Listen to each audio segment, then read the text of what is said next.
Pessoal, hoje eu estou aqui para falar desse computador aqui. E antes que vocês me perguntem, não é um IBM PC original, é um IBM PC XT. Eu resolvi falar desse computador especificamente, primeiro porque esse foi o meu primeiro PC. No Brasil, quando os PCs começaram a chegar, a IBM já tinha lançado o IBM PC XT. Então, a grande verdade é que no Brasil era muito mais fácil encontrar um PC XT, pessoas trabalhando com PC XT, do que com o PC original. Eu, pessoalmente, não conheço ninguém no Brasil que tenha trabalhado com PC original. O segundo motivo é porque o lançamento do PC XT foi o que realmente impulsionou a IBM. Veja, em agosto de 1981, a IBM lançou o IBM PC. O computador, na hora, foi atenção no mercado. Por dois motivos. Primeiro, porque era um computador da IBM, e a IBM já vinha há um tempo dizendo que ia entrar no mercado de microcomputadores, mas também porque o IBM PC era todo baseado em padrão aberto. Ou seja, todas as peças que você tinha dentro do IBM PC, você conseguia comprar em qualquer loja. A estratégia da IBM não era só ganhar dinheiro com o hardware. Quando eles fizeram um computador de padrão aberto, eles queriam não só baratear o preço do computador, mas queriam também ganhar dinheiro com o software. A ideia da IBM era que, fazendo esse computador, outras empresas pudessem copiar, mas, em teoria, todos teriam que usar o software da IBM. É claro que a coisa não funcionou bem assim, mas isso é material para outro vídeo. O que acontece é o seguinte, as especificações do IBM PC até que eram impressionantes para a época. Se você olhar o IBM PC, ele vinha com um processador de 4.77 MHz, o que na verdade era muito comparado com os computadores da época. Ele vinha de fábrica com 16 ou 64K de memória. 320 por 200 de resolução, com 4 cores, era o padrão CGA, alto-falante interno, e uma grande sacada é que ele já vinha com 2 drives internos. Você comprava o computador, não precisava comprar nenhum outro drive, você podia usar ele já com os 2 drives internos. O que pouca gente sabe é que o IBM PC tinha uma saída para fita cassete, para gravador cassete.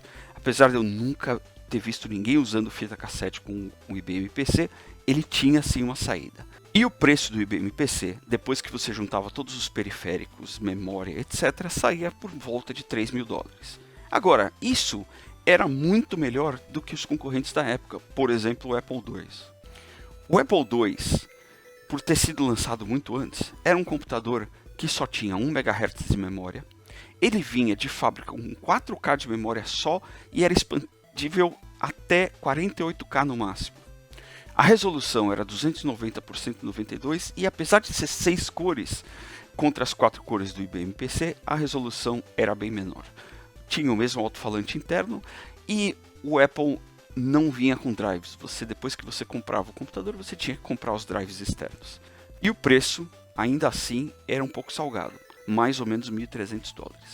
Bom, o que aconteceu foi que já no começo de 1982, essas configurações do IBM PC começaram a ficar um pouco obsoletas, por alguns motivos, entre eles o lançamento do Commodore 64. A Commodore, que até então tinha só o VIC-20, que tinha as configurações parecidas com o Apple II, lançou o Commodore 64 em janeiro de 82.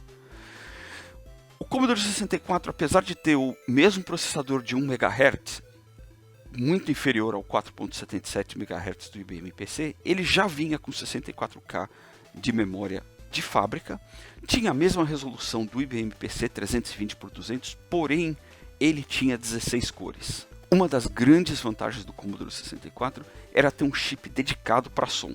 Você tinha também que comprar drives externos, ele não vinha com nenhum drive, mas o preço do Commodore 64 era imbatível, $595. Claro que depois que você comprava monitor e um drive, ele chegava ali por volta dos $800, mas muito longe dos $3.000 que a IBM cobrava. Foi por isso que já em março de 83, depois de ver a explosão do Commodore 64, a IBM lançou o IBM PC XT.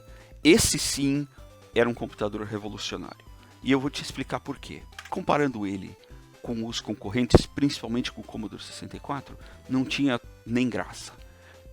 Não só ele mantinha o mesmo processador de 4.77 MHz, muito superior a 1 MHz do Commodore 64, mas ele vinha de fábrica com 128K, mas era muito fácil expandir ele até 640K de memória.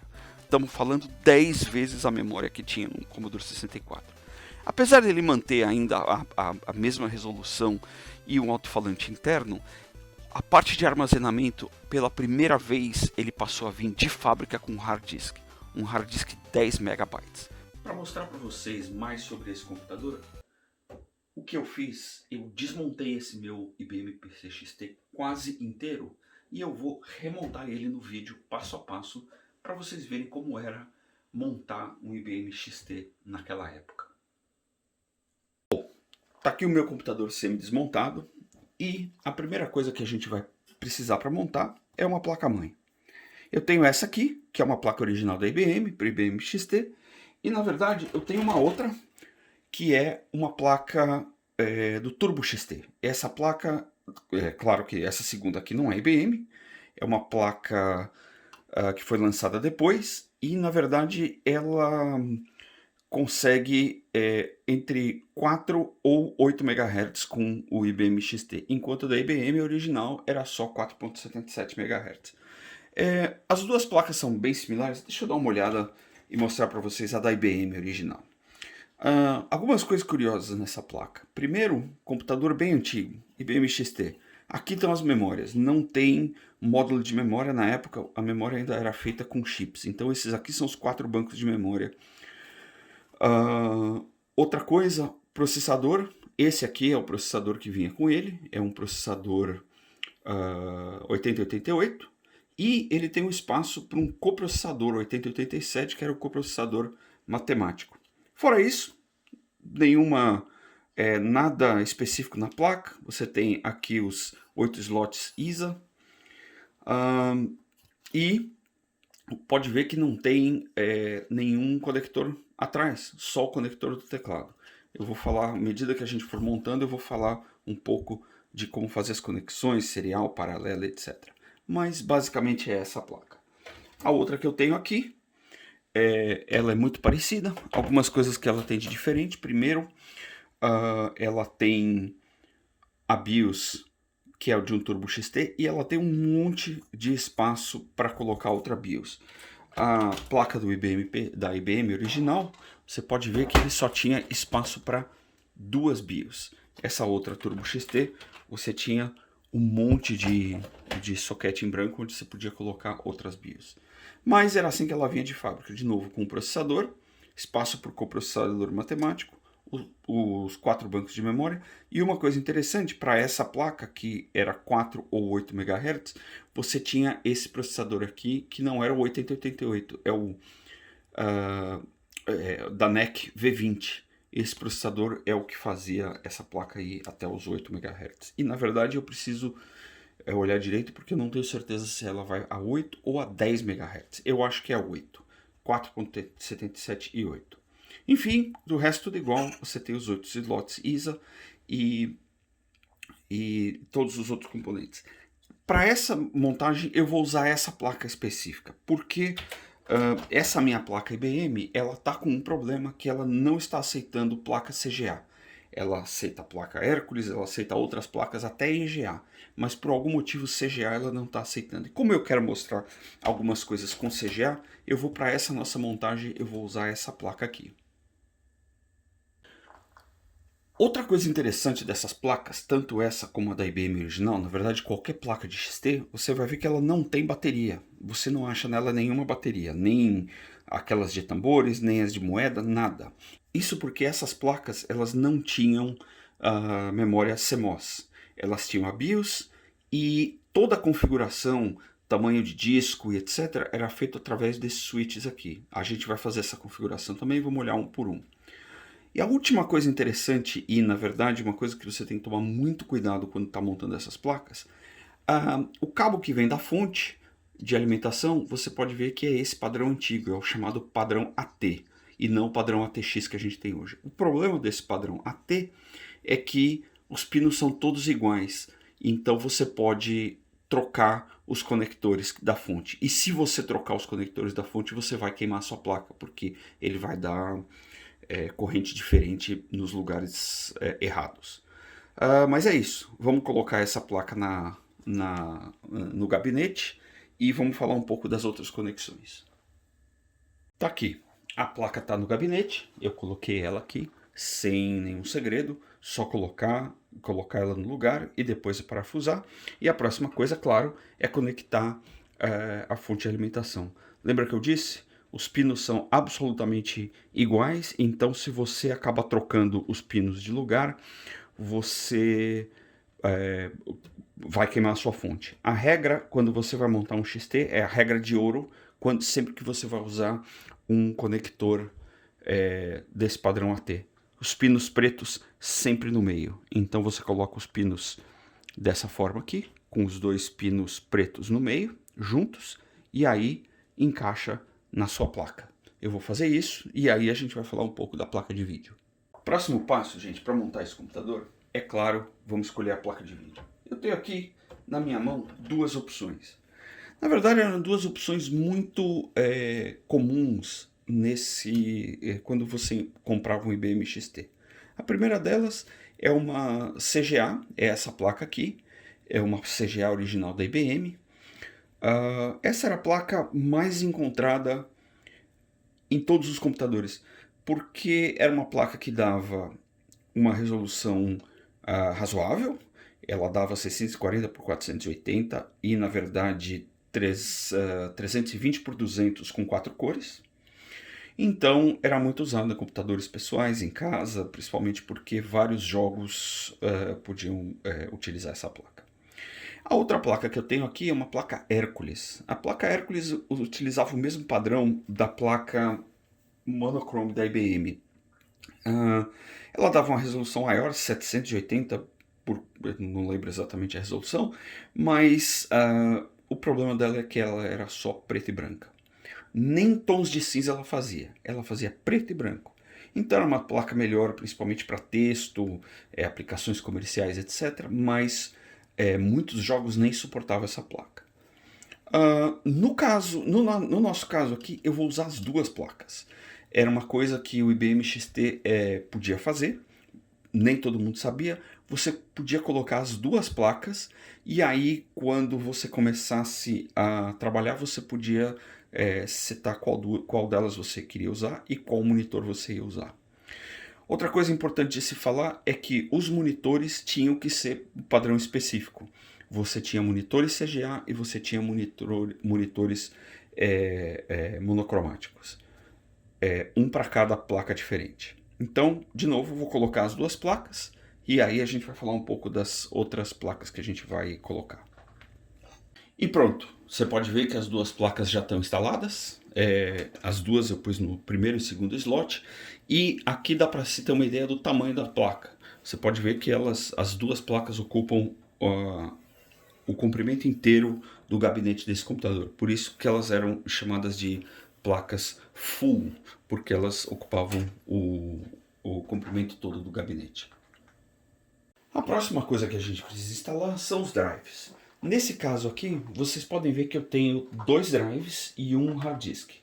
Esse drive aqui é um drive muito comum na época, tanto nos XTs como no PC, e era o chamado de drive full, porque a altura dele pegava 2 baias, ou seja, a altura toda do gabinete. Enquanto esse drive aqui, que é um formato mais moderno, era um drive chamado de half, porque ele ocupava só metade.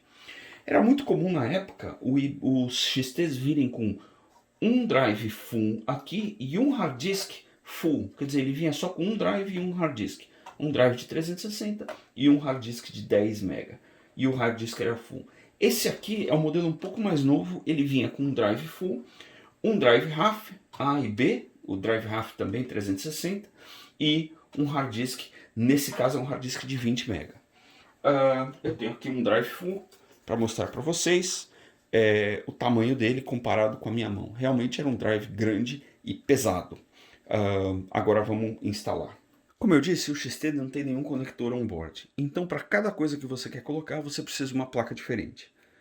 Para colocar um drive, a gente vai precisar de uma placa controladora de drive, controladora de disquete.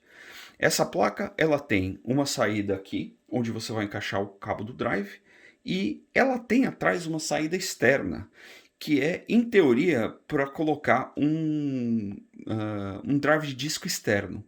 Nunca vi ninguém que usasse essa saída, nunca vi nenhum drive que usasse essa saída. Mas enfim, ela está aqui e segundo as especificações do computador, essa porta aqui é para usar um drive externo. Vou colocar essa placa e vou conectar o cabo. Tá ali a placa instalada no terceiro slot e eu vou colocar o cabo. Uma coisa interessante no cabo, tanto que vai na placa como o que vai no drive, é que eles não usam aquele conector tradicional de flop que você vê nos computadores mais modernos. Ele usa esse conector aqui, que é chamado de conector de slot, tanto para o drive, tanto para os drives, como para a placa controladora. Então vou colocar aqui de volta o conector no drive e vou colocar o conector na placa. Pronto. Drives, os dois instalados. Próximo passo, vamos instalar um hard disk. Nessa época, para se instalar um hard disk, ainda não existia o formato IDE. Então os hard disks dessa época eram esses aqui, esses monstros. Esses hard disks eram num padrão chamado MFM. E no caso desse aqui que eu estou segurando, é um pouco mais moderno, de 40 MB, mas o que eu tenho instalado nesse computador é um de 20 MB. Esses drives eram extremamente frágeis, não eram confiáveis e qualquer batida neles você podia perder os dados. Para instalar o hard disk, você também precisava de uma controladora de hard disk, já que não tinha nenhum conector direto na placa-mãe. Nesse caso, essa aqui é uma placa controladora de hard disk MFM.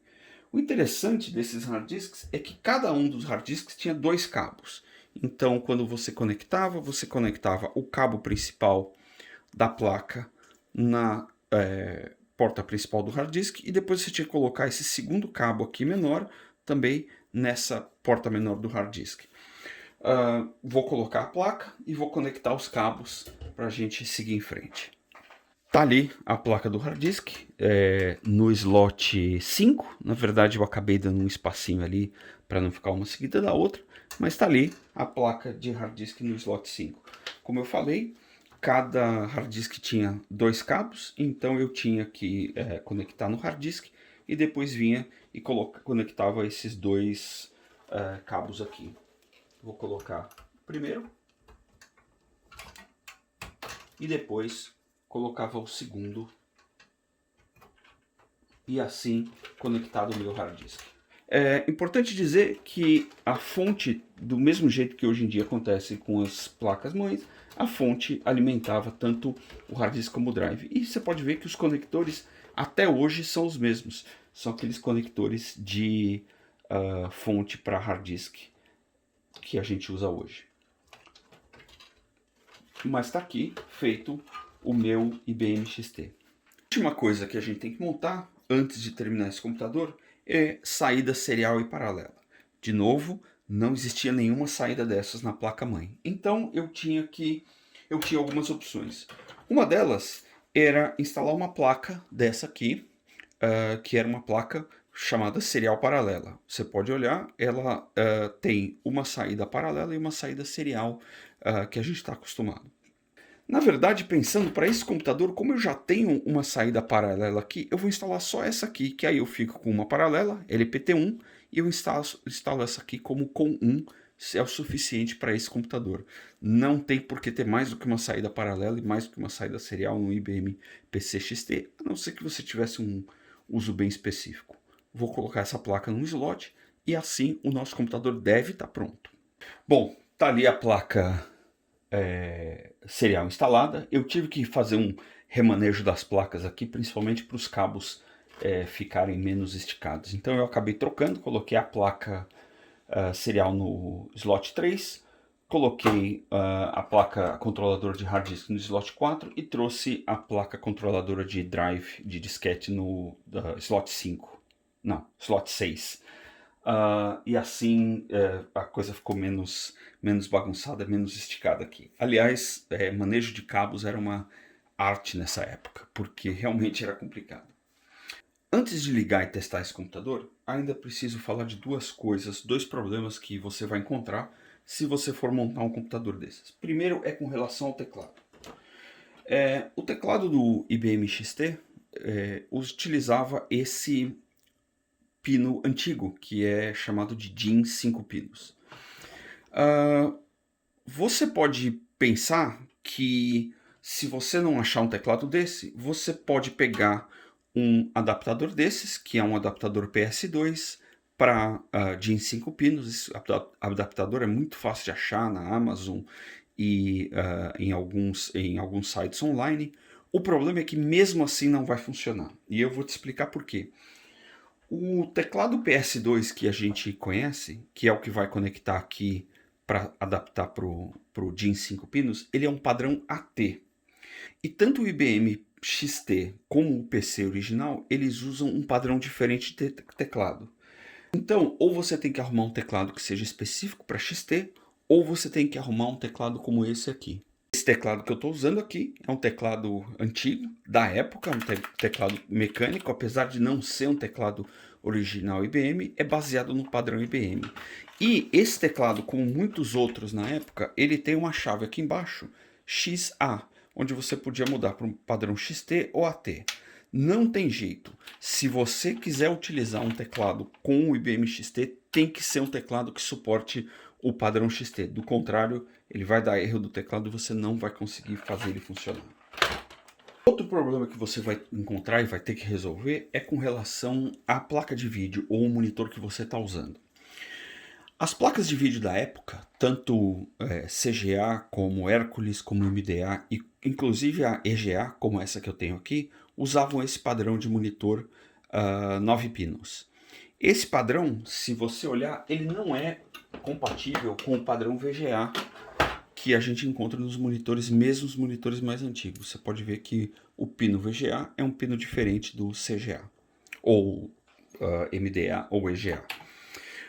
Existem duas soluções para isso. A primeira, é claro, você pode tentar achar um monitor CGA, um monitor MDA ou um monitor EGA, mas eles são difíceis de achar e são caros. Eu estou tentando achar um há meses para comprar e ou eu acho eles muito caros ou estão quebrados e não vale a pena. A outra solução que eu encontrei é esse aparelhinho aqui. É uma placa MCE2VGA, quer dizer, Monochrome CGA EGA2 VGA.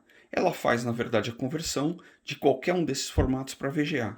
Eu tenho aqui uma saída VGA que vai para o meu monitor, inclusive pode ser um monitor LCD, LED, e ele tem uma entrada aqui que adapta para qualquer uma dessas placas, CGA, MDA ou EGA. Eu, na verdade, conecto essa saída aqui, ou essa entrada aqui, direto no computador, e isso aqui eu coloco o meu monitor VGA. E ele realmente simula. E o que eu gosto dessa placa é que não só ele simula a saída no monitor VGA, como ele simula monitor de fósforo verde, monitor de âmbar, monitor monocromático. Eu vou mostrar tudo isso na hora que a gente tiver montado. Mas essa é a solução. Não é barato. Acho que essa placa custa mais ou menos uns 100, 150 dólares. Eu achei um cara que faz na Inglaterra, mas consegui comprar desse cara. Se não me engano, você consegue achar ela no eBay ou direto no site deles. Se você colocar MCE2VGA no Google, você encontra essa placa. Vale a pena. Eu uso ela com todos os meus computadores antigos. Bom, e finalmente com tudo instalado, tá na hora da gente testar. De novo, eu tenho aqui as duas placas de vídeo, uma placa serial, a controladora de hard disk, controladora de disquete, teclado instalado, cabo de força, saída do monitor, usando aquela minha placa de conversão. Eu liguei o monitor inicialmente na CGA e vamos testar. Se tudo der certo, deve ligar. Vamos ver? Não sei se dá para ouvir na câmera o barulho que faz esse computador, a fonte faz muito barulho, o hard disk faz muito barulho, mas vamos ver. Já vejo o cursor ali aparecendo na tela, piscando. Ótimo, tá aí, Turbo XT, interface, ele já achou a placa paralela e a serial e tá dando boot. Tentou o disquete, não achou o disco, deu um boot do hard disk e tá ali. Perfeito. Como eu disse, essa minha placa conversora faz uma saída CGA no monitor VGA e eu posso também mudar os switches aqui para controlar ela e colocar, por exemplo, simular um monitor de fósforo verde, por exemplo. Assim que eu achar aqui, um monitor âmbar, ou posso simular também um monitor de fósforo verde. Essa configuração, esse computador exatamente com o monitor de fósforo verde é a configuração mais tradicional de um PC XT, a mais comum de um PC XT, principalmente no Brasil. Era essa a configuração típica. Outra coisa, ele sempre dá o boot em 4.77 MHz. Você pode ver se eu der um dir aqui, o tempo que ele demora. Ou, para ativar o turbo, eu tinha que apertar Ctrl Alt menos. Você vê que o cursor mudou, ficou quadrado. E agora, se eu der um dir, ele vai bem mais rápido. Bom, gente, tá aqui o IBM XT montado, funcionando. Espero que vocês tenham gostado desse vídeo. Para quem trabalhou com esse IBM XT e já tinha montado, espero que isso tenha trazido boas saudades, boas lembranças. Para quem nunca trabalhou com o IBM XT, espero que esse vídeo tenha ajudado a aprender um pouco sobre esse computador.